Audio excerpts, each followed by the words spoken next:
Good morning students. असी management accounting दे विच चैप्टर कर रहे हैं कैश फ्लो स्टेटमेंट, जिहदे विच मैं तुहानूं हुण तक दस चुकी हाँ कि डिफरेंट टाइप ने किहड़ियां एक्टिविटीज़ हुंदियां आ जिन्हां तो कैश फ्लो हुंदा आ। और असी cash flow from operating activities तो किद्दां कैश फ्लो कैलकुलेट किया जाता है ये भी जिहड़ा हैगा लर्न कर चुके हैं स्टूडेंट्स। हुण अज दे इस लैक्चर दे विच असी डिस्कस करना आ कि इन्वेस्टिंग एक्टिविटीज़ तो किस तरीके दे नाल कैश कैलकुलेट किया जाता है। सो असी की करना आ इन्वेस्टिंग एक्टिविटीज़ का।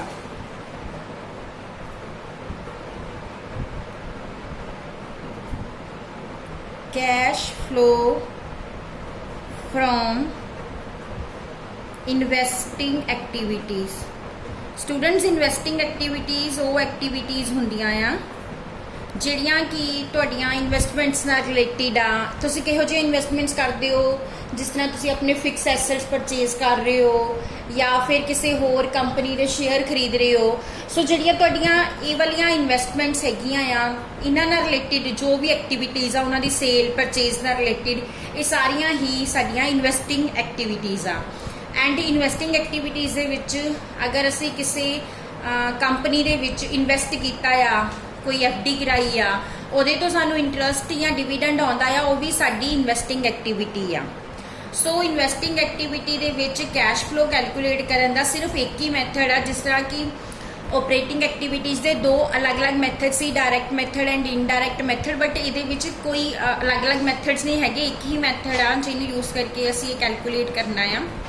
तो ये ज़्यादातर सानू की करना पैना, सानू ना एसेट्स दी परचेज एंड सेल दियां फिगर्स कैलकुलेट करनिया पैनिया कि किन्ने दी परचेज हुई आ, किन्ने दी सेल हुई आ, और उहदे लई सानू एसेट्स दे अकाउंट जिहड़े हैगे आ वो बनाने पैने आ।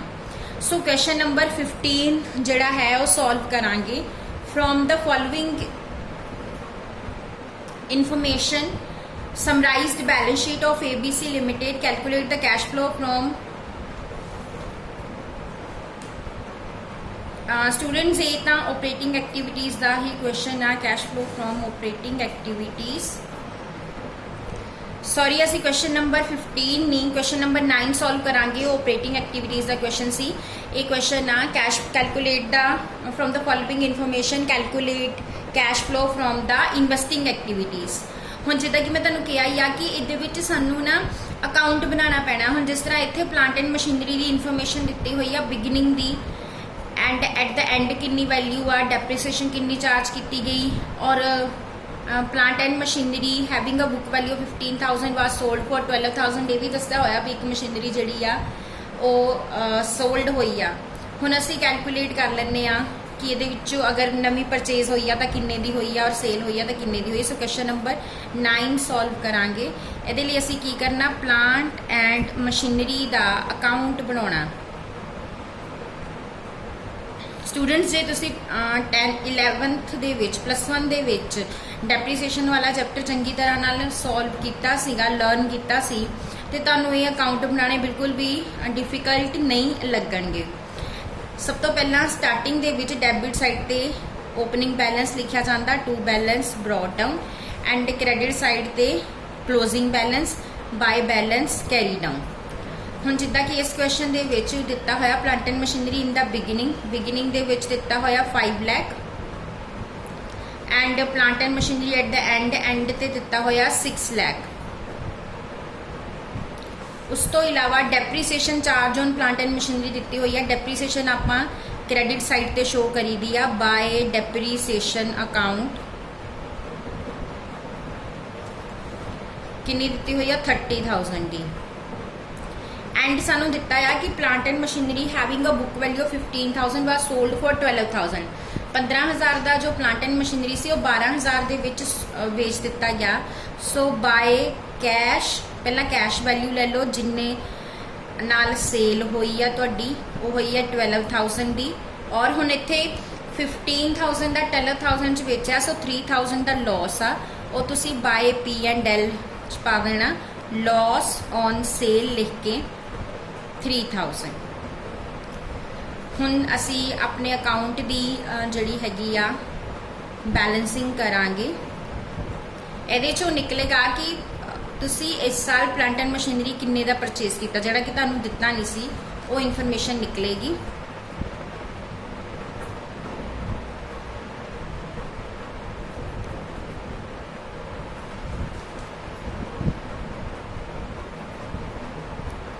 $1,45,000 ਦੀ ਤੁਹਾਡੀ परचेज आ गई। टू कैश लिख के परचेज लिख दो और ये साडी की है बैलेंसिंग फिगर। हुन असी कैश फ्लो कैलकुलेट करना है। Investing activities first of all असी लवांगे जो कि सेल हुई आ, sale of the machinery. Sale असी किन्ने दी कीती आ 12,000 दी। ये साडा कैश इनफ्लो आ गया। नैक्सट आ परचेज ऑफ मशीनरी। परचेज किन्ने दी हुई आ 1,45,000 दी। इनू ना नैगेटिव च लिखना क्योंकि साडा कैश आउटफ्लो आ, ठीक है। सो इत्थे असी हुण नैट कैलकुलेट कर लेना। 1,45,000 चों असी माइनस करांगे 12,000, ये तुहाडा आ गया 1,33,000। ये भी तुहाडा नैगेटिव च आया, ठीक है। सो ये आंसर तुहाडा की हैगा नैट कैश यूज्ड इन, है यूज होया इन्वेस्टिंग, क्योंकि आउटफ्लो तुहाडा ज़्यादा आ एक्टिविटीज़। ज़्यादातर इन्वेस्टिंग एक्टिविटीज़ दे विच तुहाडा कैश दा आउटफ्लो दा ही ज़्यादा होएगा। सो तुहाडा हमेशा आंसर ज़्यादातर नैगेटिव च आएगा। हम क्वेश्चन नंबर 10 देखते हैं।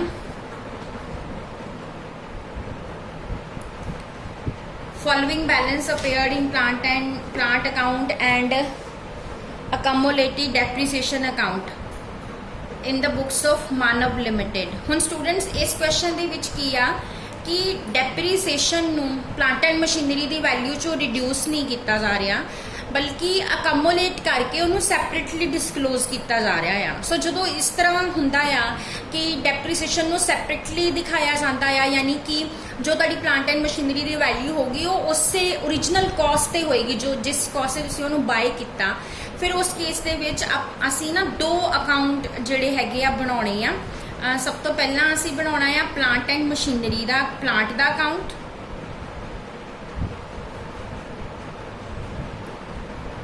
हुण थोड़ा जिहा मैथड साडा चेंज हो जाना अकमोलेटेड डेप्रीसीएशन दे केस च। सैकेंड बनाना आ अकमोलेटेड डेप्रीसीएशन दा अकाउंट।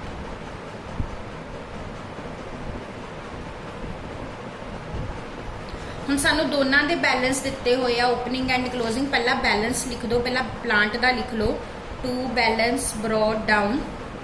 प्लांट का सानू बैलेंस कितना दिता है 7,50,000 ओपनिंग, एंड क्लोजिंग दिता 9,70,000। Bye balance carry down.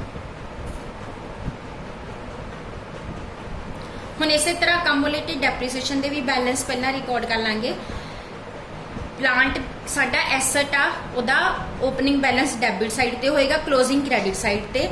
But अकमोलेटेड डेप्रीसीएशन एक तरह नाल साडी प्रोविजन आ, साडी लाइबिलिटी आ।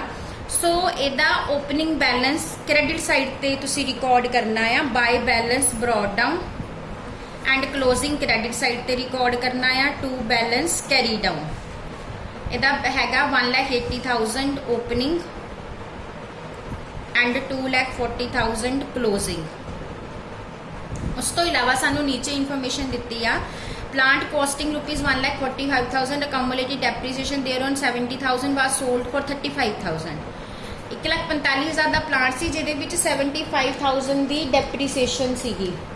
सो 1,45,000 चो 70,000 अगर माइनस करते हैं तो उसकी बुक वैल्यू सी 75,000, बेचिया किन्ने चा 35। क्रेडिट साइड ते पहला तो कैश लिखो, सेल 35,000। हुण जिहड़ी डेप्रीसीएशन आ उहदे लई तुसीं अकमोलेटेड डेप्रीसीएशन वर्ड यूज़ करो। डेप्रीसीएशन हैगी आ 70,000 दी। एंड जो सानू लॉस होया देखो, क्योंकि टोटल बनाओ तो इहदा बनदा पिया 1,05,000 हैगा 1,45,000 का। तो जो लॉस आ वो P&L च पा देंगे, लॉस ऑन सेल 40,000 का। और जी तुसी कम्युलेटिव डेप्रीसीएशन इत्थे लिखी है ना, इनू तुसी नीचे कम्युलेटिव डेप्रीसीएशन की डेबिट साइड ते भी रिकॉर्ड करना है, टू प्लांट लिख के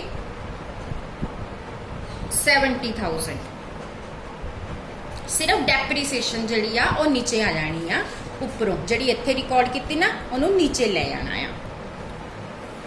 उस तो बाद नैक्सट है, होर कोई इन्फॉर्मेशन नहीं दी हुई। Compute the amount of plant purchase, depreciation charge and loss.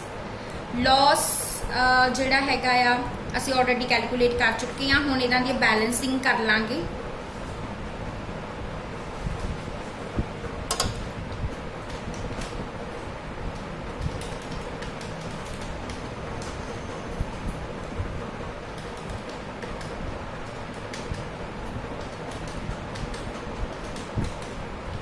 साडा आ गया इधर 11,15,000। इहदे चों माइनस कर दो 7,50,000, 3,65,000 जो है ये तुहाडी टू कैश परचेज की फिगर आ गई है। ये साडी बैलेंसिंग फिगर आ। हुण असी डेप्रीसीएशन चार्ज ड्यूरिंग द ईयर इत्थों कड्ढनी आ कम्युलेटिव डेप्रीसीएशन चों। ये तुहाडा बन गया 3,10,000। 3,10,000 चों 1,80,000 माइनस करांगे तो 1,30,000 बाय P&L। ये आ गई डेप्रीसीएशन जिहड़ी असी P&L दे विच रिकॉर्ड करनी आ। सानू सारिया फिगर्स असी शो कर लईआं। हुण असी कैश फ्लो स्टेटमेंट किद्दां इनू रिकॉर्ड करना।